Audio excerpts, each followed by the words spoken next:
Parece até brincadeira. Até o Bolsonaro decidiu usar máscara e defender a vacina.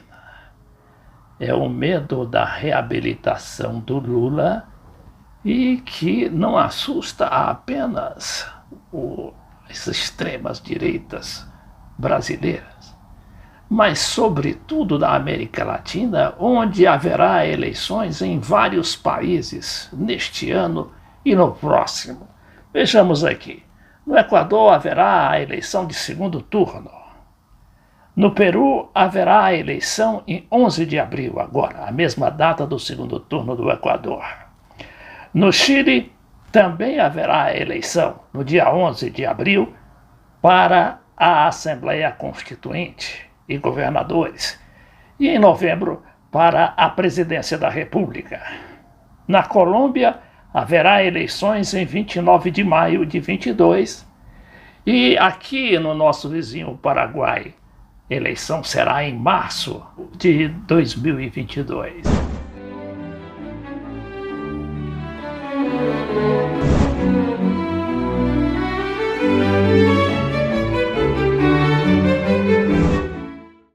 Mas o Lula é um cara experiente e não é dado a triunfalismos. E foi com uma certa medida que ele recebeu aquela reabilitação repentina que ocorreu de repente, né? Saiu da cabeça do nosso ministro Edson Fachin, aliás, seu principal adversário, né? Votava tudo contra ele, mas as contradições da política levam também a esses desenlaces. Então aqui esse material da Folha diz que Lula faz acenos a diferentes setores do país para se colocar como contraponto a Bolsonaro. E por causa dessa sua posição, né, relativamente moderada, ele teve, principalmente na sua entrevista coletiva de hoje de manhã, a cobertura quase que absoluta dos meios de comunicação. Não lhe negaram nenhum tipo de espaço.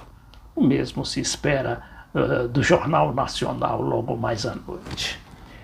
E aqui diz que líder petista diz ser possível frente de esquerda contra Bolsonaro e responde a Huck e também a militares. Aliás, os militares estão aí meio que caladinhos, não é?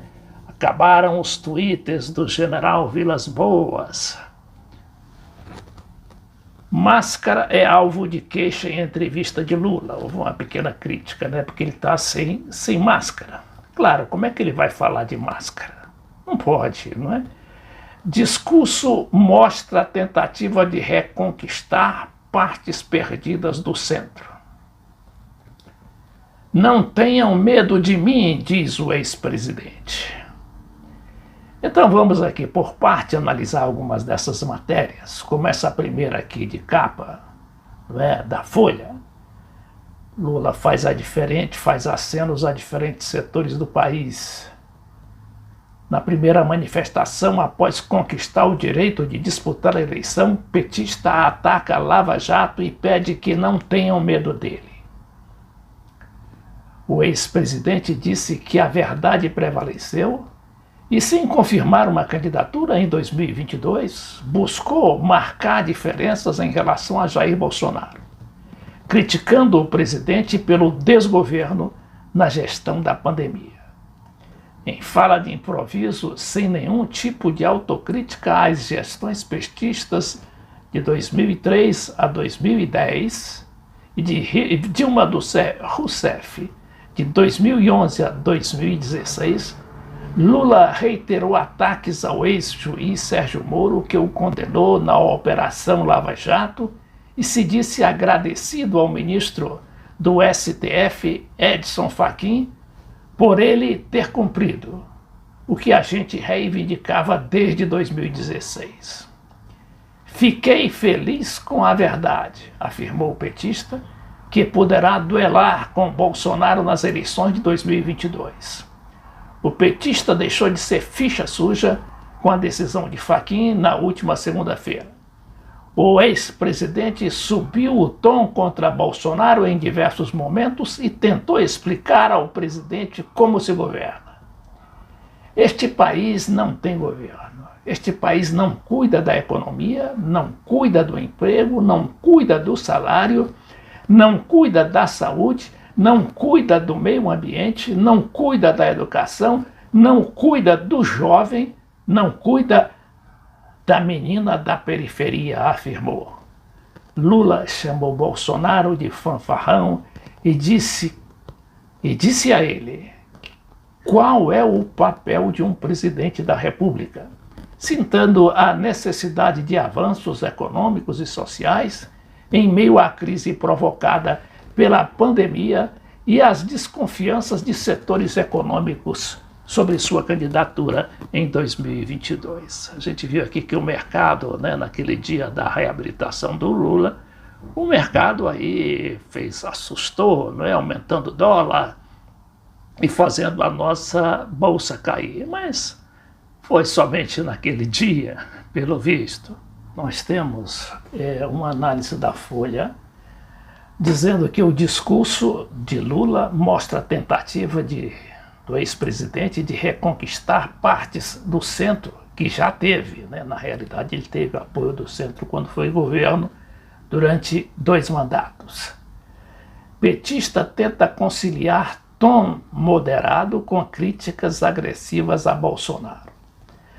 No longo discurso na sede do Sindicato dos Metalúrgicos do ABC, foi possível ver o Luiz Inácio Lula da Silva de 2002, tentando recapturar parte do eleitorado de centro que perdeu, convivendo com o líder radicalizado por derrotas políticas que se sucedem desde o início da Lava Jato em 2014. Essa análise, aliás, bem feita, é do jornalista Fábio Zanini, da Folha. Então, num político convencional, essa ambiguidade no discurso seria receita para o fracasso. No ilusionista como Lula, pode funcionar. O radical delineou de forma muito clara que sua linha de ataque a Jair Bolsonaro até a eleição de 22 será o binômio vacina e economia. O jornalista aqui fala do ilusionista que é o Lula. Na verdade, o Lula consegue, de alguma maneira, convencer tanto a direita quanto a esquerda, quanto o próprio centro, das suas condições de governar o país, este monstro de país, que assombra os Estados Unidos, e principalmente por causa dessa demora em reabilitá-lo como candidato a presidente da República, ou seu principal avalista das eleições de 2022, mas isso aqui tudo indica que as pressões vão ser praticamente invencíveis para que ele se torne candidato. E aí a gente vê que o Lula já vem com uma força tremenda. Uma pesquisa que divulgada hoje já diz que o Bolsonaro está com a aprovação popular quase que perdendo por Lula em termos comparativos. Vamos ver aqui onde é que eu vi isso. A pesquisa que eu acabei encontrando no site Tribuna Hoje, lá de Mossoró, mas que reflete, que reproduz justamente a pesquisa mandada realizar pela CNN e a Paraná Pesquisas. Então, no segundo turno, Jair Bolsonaro teria 43%, Lula 39%. Já no primeiro turno, Lula fica a 10 pontos abaixo de Bolsonaro. Segundo os dados no primeiro turno, Bolsonaro aparece em primeiro, com 31% dos votos, e Lula aparece em segundo lugar, com 21%. Em seguida, há um empate técnico no terceiro lugar entre 4 candidatos. Sérgio Moro, 10%, Ciro Gomes, 9%, Luciano Huck, 7%, João Dória, 4%. mas a verdade é que a sua reabilitação repentina percorreu o mundo inteiro, não é? Foi manchete na Europa, manchete nos Estados Unidos, ainda que com aqueles tons negativos do Império Europeu-Americano. E na América Latina foi só aplausos, principalmente do presidente da Argentina, o Alberto Fernandes. Eu não sei se o López Obrador, que é um homem muito cuidadoso e está lá lutando na garganta dos Estados Unidos, porque o México fica ali colado com a grande nação do norte. Ele se manifestou, eu ainda não vi, mas por todos, inclusive o próprio Papa Francisco, teria mandado uma mensagem para o Lula, não é? E o que representa essa, não diria campanha, mas essa reabilitação, e claro que a recolocação do Lula como político não só brasileiro, diga-se de passagem, mas como líder latino-americano. Isso nos grandes estudos de estratégia geopolítica e geoestratégia, inclusive de Washington, de Londres e de Paris, eles levam em conta a força do Brasil, né? A força que o Brasil tem para carregar o resto da América Latina. Isso a gente se recorda desde a época do Reagan, o presidente Ronald Reagan, lá dos Estados Unidos, há quase 30 anos, o Reagan falava justamente isso, que para onde vai o Brasil, irá o resto da América Latina. E teve também um embaixador, que aqui no Brasil não foi propriamente embaixador, foi adido militar e principal artífice do golpe. E depois chegou a chefe da CIA, a diretor-geral da CIA, que dizia que o golpe, isso ao justificar o golpe militar de 1964, que se o Brasil, né, fosse perdido, nos termos lá norte-americanos, se perderia não uma Cuba. E me lembrei agora do nome do general americano, chamava-se Vernon Walters. Vernon Walters, adido militar da Embaixada Americana e considerado o verdadeiro artífice militar do golpe de 1964. Esse general morreu em 2002, aos 85 anos. Ele costumava dizer que, já no final da vida, que se o Brasil tivesse sido perdido, não seria para os americanos, outra Cuba, seria outra China.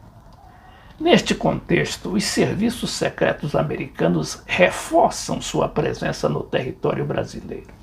Foi num crescendo de tal magnitude que já no ano de 1962, nos serviços de imigração, haviam constatado o ingresso de cerca de 5.000 agentes da CIA, como revelou Moniz Bandeira em seu livro Governo João Goulart e as Lutas Sociais. E eu recorri a esses apontamentos, eu recorri a essas informações em meu livro, não é? Leonel Brizola, é o caudilho Leonel Brizola, que eu editei 4 anos depois da morte do Brizola e reeditei agora, no ano de 2020, não é? Já em homenagem ao centenário do Leonel Brizola.